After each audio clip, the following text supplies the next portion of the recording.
Do 3 pushtetet favara nuk mund të jenë në letër, siç ishin deri përpara se sa ne të bënim gjithçka kemi bërë, po duhet të jenë realitet. Kjo parti, kjo shumicë qeverisëse, i hyri detit në këmbë. Dhe pas 100 e kusur vjetësh shtet shqiptar, ne i dham pavarësinë reale pushtetit gjyqësor. Prandaj dhe unë, që e kam udhëhequr kokëforcisht partinë dhe këtë shumicë në rrugën e përpjet për pavarësimin e gjyqësorit, nuk bëhem kur pishman. Pavarësisht lloj-lloj bombash artizanale që kurdisen nga lloj-lloj prokurorësh e gjykatësish, lart e poshtë nëpër Shqipëri, të cilët shija e pavarësisë reale i deh. Mjegullon arsyen, u erson syt dhe i nis në drejtime që të cënojnë pavarësinë e pushteteve tjera. Duke i bërë minimalisht shkelës të lirive dhe drejtave të njerëzit, se maksimalisht ka ende shumë më keq, po unë nuk do zgjatem këtu. Dhe prandaj dhe sot rreziku i utkryqit të mjegullt në këtë aspekt nuk është që ekzekutivi apo legislativi të cënojë pavarësinë e gjyqësorit, po është që gjyqësori të gjymtoj jo thjesht pavarësinë e dy të tjerëve, por aftësinë e dy të tjerëve për të funksionuar. Dhe kjo ka ndodhur në vende të tjera.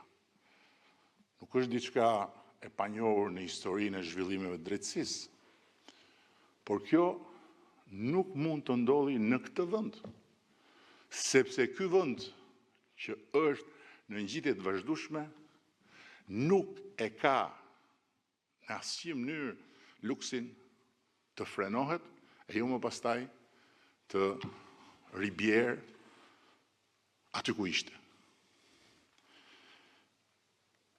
Çfarë është përveç se ndërhyrje brutale në territorin e pushteteve të tjera, pezullimi i ministrit nga një prokuror dhe gjykatës me vendim të një seance paraprake pa gjyq i pandodhur në historinë e botës. Çfarë është përveç se ndërhyrje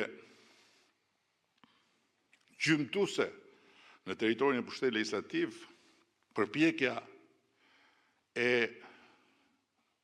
një shoqate përfaqësuesish të gjyqësorit për të rritur pagat e veta me gjyq, që kur në historinë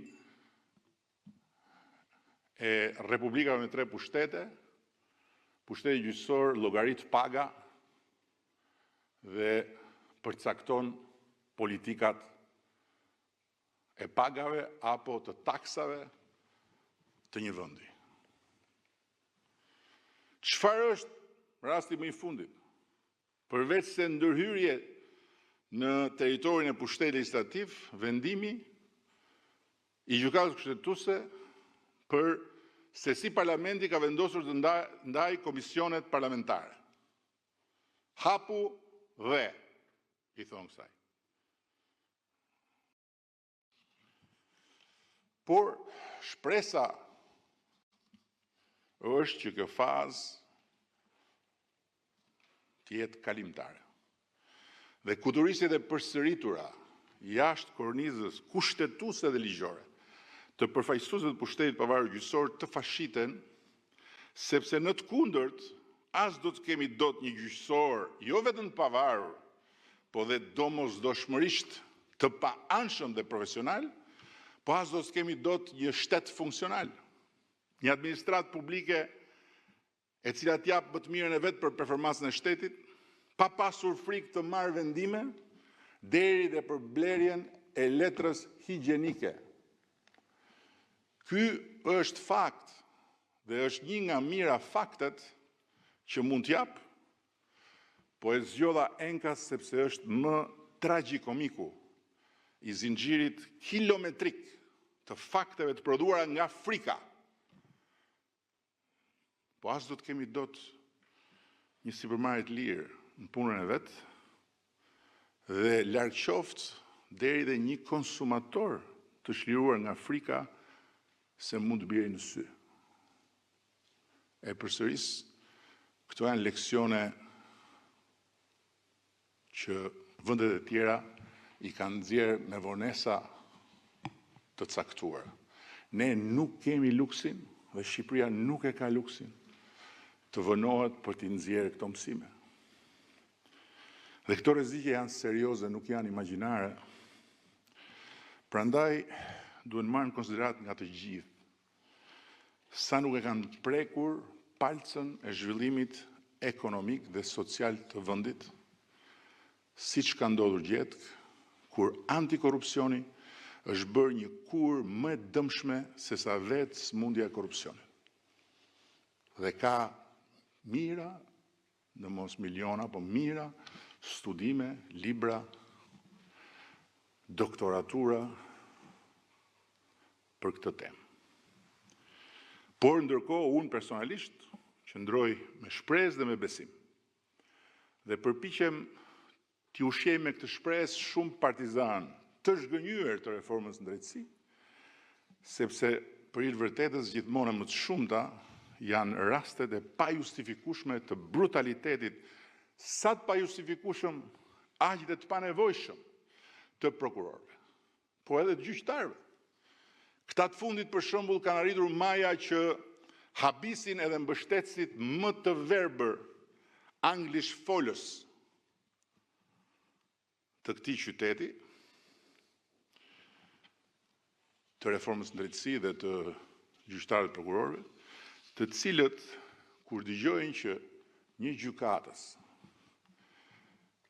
i thot prokurorit, rëndoja dorën se e ke të lehtë akuzën, apo një tjetër gjykatës në apel i jep ankusit një dënim edhe më të rëndë se sa ai që kishte në shkallën e parë, këta kujtojnë anglisht folësit se këto janë bomba artizanale të propagandës qeveritare. Këto janë fakte. Fakte të tmerrshme. Por halli më i madh është se nuk ka asnjë reflektim të dukshëm në horizontin e pushtetit gjyqësor. Dhe këtë perceptim shqetësues ma përcon një fakt, për mua shumë domethënës, që kur unë ngre shqetësime të saj natyre, këshillat e prokurorisë dhe gjyqësorit, sipas rastit, më ngjeshin si pull poste mbi fjalët e mia, ca deklarata nervoze, si ato të njerëzve që një daull e dasme ju prish gjumin e drekës, me ca thirrje bajate për aktorët politik që të mos i bëjnë presion drejtësisë, bla, bla, bla. Pavarësisht faktit që unë nuk jam aktorët politik, po jam kryeministri, i dal nga një votë popullore, që i dha Partisë Socialiste një shumicë të hatashme prej 83 mandatesh, ndërkohë që kjo parti nuk e ka një konkurrent në historinë botërore si faktori i qeverisës më mbështetës i pavarësisë drejtësisë dhe faktori më i heshtur politik ndaj fajeve dhe gafave të drejtësisë së pavarësuar, në thelb unë ngre probleme serioze me të cilat duhen të merren në fakt. Pikërisht hartuesit e atyre deklaratave të kota. Dhe para se të shkruajnë me kollajllëkun më të madh fjalën presion, është fjalë shumë e madhe fjala presion, për mbështetësin më të madh të pavarësisë tyre, që jam unë këtu personalisht,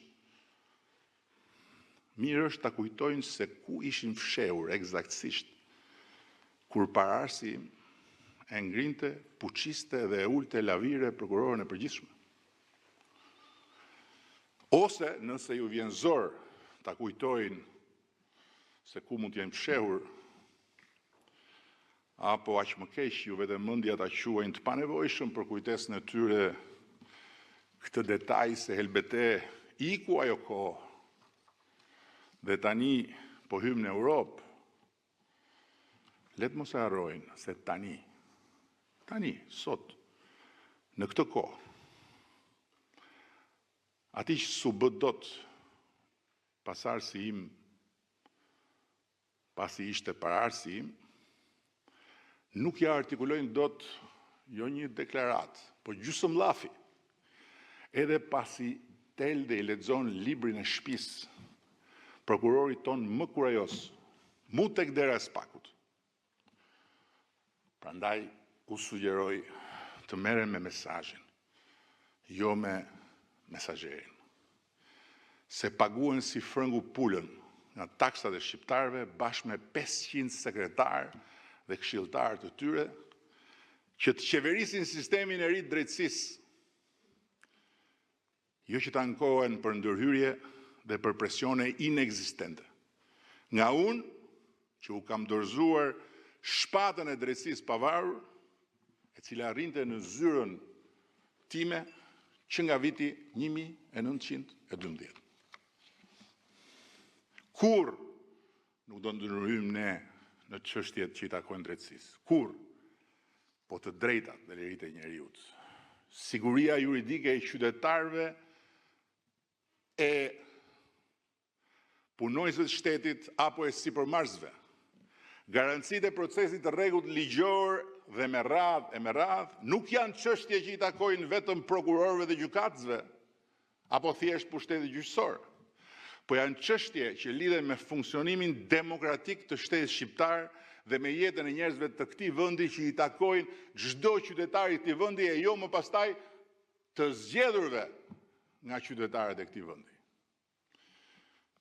Kur unë të hyj në meritën e ndonjë çështje, për sa kohë çështja është në gjykim, atëherë, hajde, mund ta diskutojmë, po kur unë ngre zërin se më vjen turp, pasi lexoj raportin alarmant të Këshillit të Evropës për nivelin skandalos të paraburgimeve, të burgosurve pa gjyq në Shqipëri, dhe nga ana tjetër këshillat në fjalë nuk bëjnë asgjë për ta trajtuar atë raport me seriozitetin maksimal dhe për ta shtruar këtë problem minimalisht me të njëjtin alarm që e shtrojnë disa të huaj atje në Strasburg, përkundrazi.